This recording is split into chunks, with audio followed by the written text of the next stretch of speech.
समस्त को आज मुझे सीधा ब्लॉग टी स्टार्ट कर बारिपदार मांठिया जगन्नाथ मंदिर आज्ञा हाँ आपण मैंने हुए तो जान नथिबे एटा होछि बारिपदार छोट जगन्नाथ मंदिर। तो देखंतु एठी प्रथमे बृंदावती को माँ पिंडारे केते सारा मूर्ति बनै छथि जगन्नाथ बलभद्र सुभद्रा आ छोट छोट झियो बग बगुली सबू। तापर चलते मंदिर भीतर को जीवा आ मंदिर भीतर तो देखते आपण मैंने बहुत भीड़ अच्छी। तो आज आम भी ठाकुर दर्शन करूँ आउ कौन कौन ठाकुर दर्शन करूँ आपण मैंने तो ये वीडियो माध्यम देखिए आग को देखु आम बहुत सारा मंदिर भी जाऊँ आज। तो चलतु जा आम ए दर्शन कर सारू आ मंदिर पछपटे आम आसीचु परिक्रमा करने। तो आगु आपण मैंने देखु एटा आम बड़ जगन्नाथ मंदिर टू हाइट रे टिके छोट आउटी दुटी झील बसिक खेलुंट देखु कदली भी पाची बेल गछ भी अच्छी साइड रे। तो चलतु पार्श्व परिक्रमा करवा आ मंदिर देखु बहुत भीड़ अच्छी। फास्ट ये अच्छा लक्ष्मी माँ मंदिर।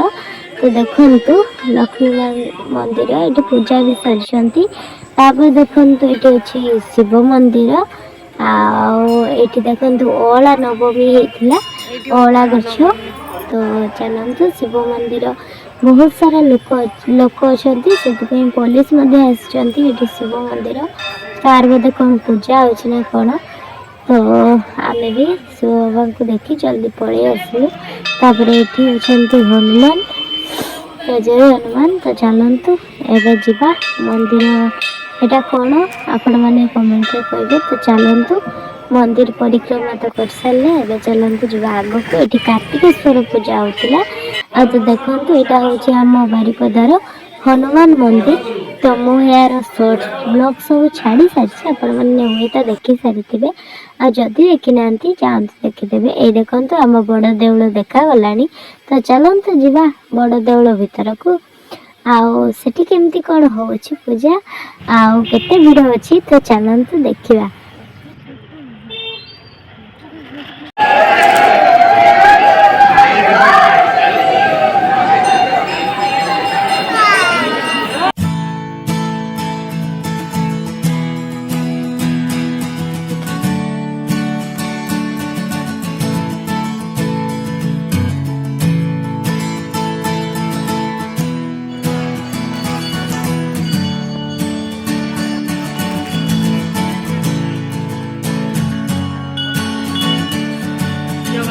बहुत भीड़।